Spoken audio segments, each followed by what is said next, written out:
Hello friends, south ஆஃப்ரிக்காவுக்கும் ஸ்ரீலங்காவுக்கும் இடையான 2வது test மேட்ச்லையும் பார்த்தீங்கன்னா சவுத் ஆஃப்ரிக்கா வந்து 109 ரன்கள் வித்தியாசத்தில் ரொம்ப அபாரமாக வந்து ஜெயிச்சிருக்காங்க.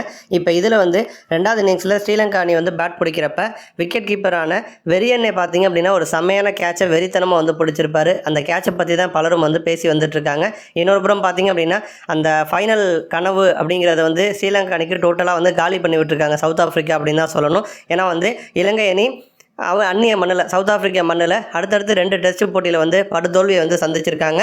ஃபஸ்ட்டு டெஸ்ட்டில் வந்து ஜெயிச்சு அந்த ஒரு உற்சாகத்தோட 2வது டெஸ்ட்டில் பார்த்திங்க அப்படின்னா சவுத் ஆஃப்ரிக்கா ஃபஸ்ட்டு வந்து களம் இறங்கி ஃபஸ்ட் இன்னிங்ஸ்லேயே 358 ரன்கள் வந்து சேர்த்துருப்பாங்க. அப்போ வந்து இந்த கேமில் ஸ்ரீலங்கா ஜெயிச்சா மட்டும்தான் அவங்களால வந்து டெஸ்ட் வேர்ல்டு கப் ஃபைனலுக்குள்ளே என்ட்ரி வந்து கொடுக்க முடியும். இதில் தோத்துட்டாங்க அப்படின்னா வெளில போக வேண்டியதான். அந்த மாதிரி ஒரு வாழ்வா சாவா போட்டியில் வந்து இலங்கையும் பார்த்திங்கன்னா வந்து டஃப் கொடுத்தாங்க. அவங்க 358 அடித்தாங்கன்னா இவங்க வந்து 328 அடிச்சிருப்பாங்க. ஓரளவுக்கு வந்து பதும் நிசாங்கா வந்து 89 ரன்கள் சேர்த்துருப்பார் ஓப்பனிங்கில்.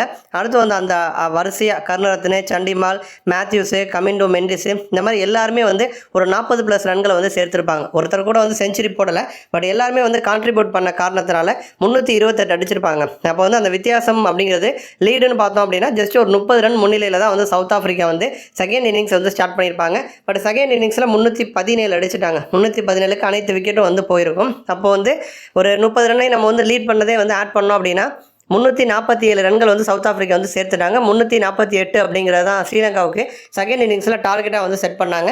ஃபஸ்ட் இன்னிங்ஸில் ஓரளவுக்கு வந்து பேட்டிங்க்கு கை கொடுத்த பிச் வந்து போக போக பார்த்திங்க அப்படின்னா பவுலிங்க்கு வந்து ஃபேவராக வந்து போயிடுச்சு. ஸ்ரீலங்கா அணி அவங்களால முடிஞ்சதை வந்து ட்ரை பண்ணாங்க. அந்த அணியில் வந்து கேப்டன் தனஞ்சயா டி சில்வா வந்து 50 வந்து அடிச்சிருப்பார். குசால் மெண்டிஸ், கமிண்டோ மெண்டிஸ், ஆஞ்சலோ மேத்யூஸ், தினேஷ் சண்டிமால் இவங்களாம் வந்து ஓரளவுக்கு வந்து சிறப்பாக ஆடி இருந்தாலுமே கூட டீமை வந்து பெருசாக வந்து ஜெயிக்க வைக்க முடியல. எவ்வளவோ வந்து ட்ரை பண்ணாங்க. 238 ரன்னுக்கு பார்த்தீங்கன்னா ஆல் அவுட் வந்து ஆகிட்டாங்க. இதனால் சவுத் ஆஃப்ரிக்கா வந்து பெரிய ஒரு வெற்றியை வந்து கொடுத்துருக்காங்க. 109 ரன்கள் வித்தியாசத்தில் வந்து ஜெயிச்சிருக்காங்க. இதன் மூலமாக அந்த டெஸ்ட் வேர்ல்டு கப் பாயிண்ட்ஸ் டேபிளையும் பார்த்தீங்கன்னா சவுத் ஆஃப்ரிக்கா வந்து முதலிடத்தை பிடிச்சிருக்காங்க. ஆஸ்திரேலியா வந்து இந்தியாவை தோற்கடிச்சு முதலிடம் போனாங்க. அது ஒரு நாள் கூட நிலைக்கல. இப்போ சவுத் ஆஃப்ரிக்கா முதலிடத்துக்கு வந்து போயிருக்காங்க. கமிண்டோ மெண்டிஸ் பார்த்தீங்க அப்படின்னா அவர் வந்து பேட் பிடிச்சிருப்பாரு. 35 பந்தில் 35 ரன், 4 4 ஒரு 6ன்னு நல்ல ஒரு பார்ட்னர்ஷிப்பாக இவர் வந்து கேப்டன் கூட சேர்ந்து பில்ட் பண்ணிட்டு இருந்திருப்பாரு.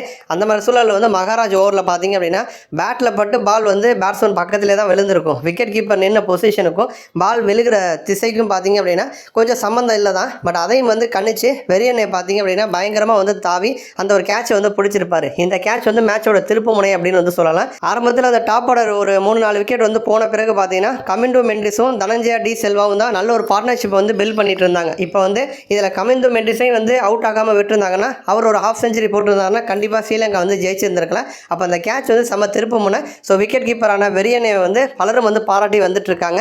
நன்றி.